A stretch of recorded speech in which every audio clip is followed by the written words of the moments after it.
We've officially made it to the end of Spooktober, so let's talk about all the horror movies I watched this month.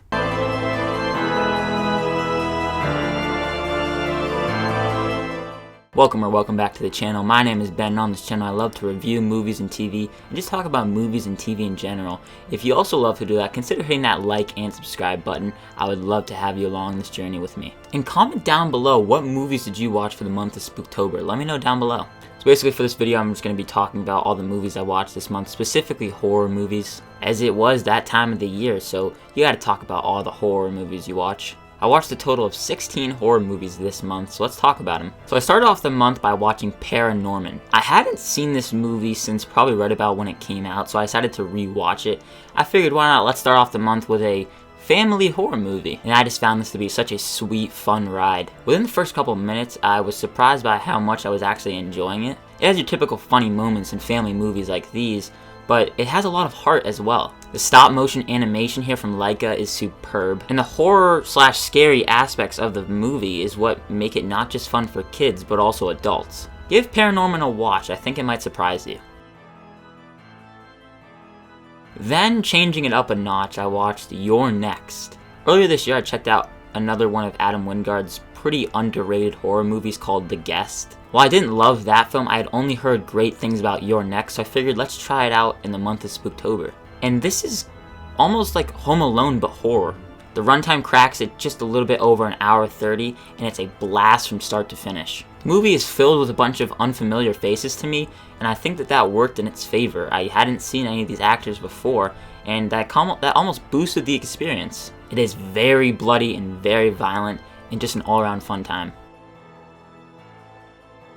I then watched 2019's Ready or Not. This is another film that I had only heard great things about, and I was excited to check it out, and I didn't love it as much as I wish I would have. Within the first two acts, I didn't really understand what the hype surrounding this movie was all about. I thought it was just okay, and I wasn't really enjoying myself. But then the third act happened, and the movie took a quick right turn into this crazy, bloody joyride of a third act. It's not really a horror movie like I was necessarily expecting, but the biggest thing I got out of this movie was that Samara Weaving is a badass. I had a list of horror films I wanted to check out this month, and I decided to check out The Evil Dead. This is yet another very short horror movie. It's not even an hour 30, but it feels a lot longer than that, surprisingly. And unfortunately, this was a movie that I respected more than I enjoyed. It's a real slow burn for a while until things actually start to ramp up, but then when it started to ramp up, the movie had already lost me. This is one of those movies that's a good time to watch with a bunch of people and just laugh at all the craziness going on screen. It's very bloody, the practical effects are excellent, and I can see why people like this movie. I just didn't enjoy it all that much. I then had to start the Halloween marathon leading up to Halloween Kills, one of my most anticipated movies of this year, but I started obviously with Halloween 1978, and I already kind of knew that this was one of my favorite horror movies, like ever, but it is probably my favorite horror movie ever. It is without a doubt a classic of the genre. This movie had a budget of under $500,000, but that didn't matter at all. It used the small scale of it all to perfection. It's not necessarily like horror movies today, and it is a slow burn, but if you can get past that, you will just have a fantastic time with this. I love literally every single thing about it. I do think it is a perfect movie, and this movie has such a soft spot in my heart. I then skipped over a bunch of the other Halloween movies because I already watched them for the first time last year and I didn't really enjoy them. But one that I did want to rewatch was Halloween H2O. And this feels like an almost TV movie, but I don't care. It's a cheesy, fun time that I have such a blast with. Sure, it's not really all that scary, and the writing isn't all that great either, but it's, at the end of the day, a really enjoyable watch. And then I jumped forward to Halloween 2018, which definitely has some problems, but I also find this one to be such a fun time. The comedy does not work and the script is fairly uneven. The editing is pretty trash, and there's just a good amount of stuff that doesn't work at all. But there are a good amount of scenes that are pretty intense, and the scene with Jibril Nantambu, I hope I'm pronouncing that right, has me on the floor laughing every single time I watch it. Oh shit! And that is the one thing that really stuck with me about this entire movie, and I'm okay with that. And then you get to Halloween Kills. Going into it, I was obviously fairly excited, and this was a total letdown for me. I'm going to link my full review right up above if you want to hear my more in-depth thoughts about it, but I just did not like this movie one bit. Earlier this year, I saw a video from none other than the legend himself, Chris Stuckman, reviewing a small indie horror movie called The Vigil. The premise alone intrigued me very much, and I decided to check it out, because why not? And what makes The Vigil work so well is its simple yet effective take on the horror genre. It slowly creeps up on you, and once it has you sucked in, it doesn't let you go. And throughout the pretty short runtime, I was filled with angst. The performance from Dave Davis is great and very nuanced, and I can't wait to see what writer-director Keith Thomas does next. And if I thought The Vigil was disturbing, I was in for a ride with Censor. The aesthetic of this film is really the big standout, but I just could not get into it. It's directed with ambition and style, which I very much so respect. The concept was very interesting, and if anything, I wanted to watch more movies like this rather than ever rewatch this one. All in all, it was fun ideas that get lost in style over substance in the end. After a YouTube buddy of mine made a review of the 1931 classic horror movie Frankenstein, I was very intrigued to check it out, and I checked it out. But rarely was I ever truly engaged with the film. There are some cool ideas that work. There's obviously the iconic scene. Oh, it's alive!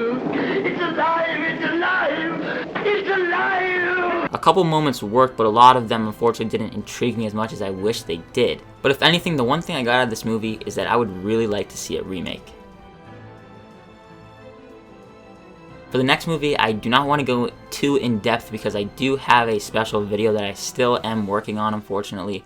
I couldn't get it out in time for this video, but I watched The Shining for the first time. And let's just say I'm very glad that I did. I will have a more in-depth review, reaction video coming soon, so keep your eye out for that.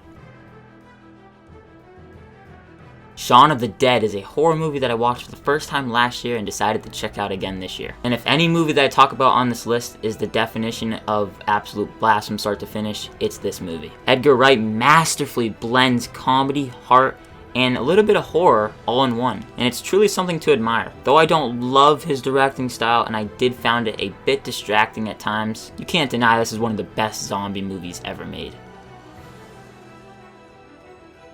Oh god, and then I put myself through a very tough experience. I watched Saint Maud. I wanted to watch another horror movie from 2021. This movie just got under my skin and I did not like that at all. It was deeply unnerving and so unsettling to the point where I was constantly regretting why I decided to watch it. Don't get me wrong, this movie is made on a technical level very well and the performances are great. I see why people like this movie, just not for me. And then, to end off the month, I had a double feature with Don't Breathe 1 and Don't Breathe 2. Don't Breathe 1 was a very surprising movie for me. I will say it did take me a while to get sucked in, and I was pretty confused why people like this movie within like the first 30 minutes. But then, it turns a page and I was sucked in. Once they actually get into the house and we meet the blind man, it is a tight and thrilling experience. And I really did have a fun time with Don't Breathe. But then I watched Don't Breathe 2. I'm sorry, this movie is garbage. It's one of the most unnecessary sequels ever made. You know, you have a small horror movie that makes a lot of money at the box office and you decide to make a sequel. Why not? But instead of making it another fun experience at the movies, it is a absolute dud. They tried to make the antagonist of Don't Breathe 1 the protagonist here, and that does not work at all. This is a despicable human being, and you're trying to convince me that this is the guy we should be rooting for? I don't think so. Literally none of the characters in this movie are interesting or likable. But by far the worst thing about this movie is that I actually disliked its predecessor more after now having sat with the movie and taking it all in. This doesn't work on any level. And unfortunately I ended the month on a movie that I hated everything about. And those were all the horror movies that I watched for the month of Spooktober. Be sure to let me know down below what did you watch for the month of Spooktober, and if you enjoyed this video, consider giving it a like and subscribing, plus hitting that notification bell to get notified whenever new videos like this go live. Thank you for watching this video and look forward to more reviews and videos like these. My name is Ben, people call me Meter, and I'll see you guys in the next one.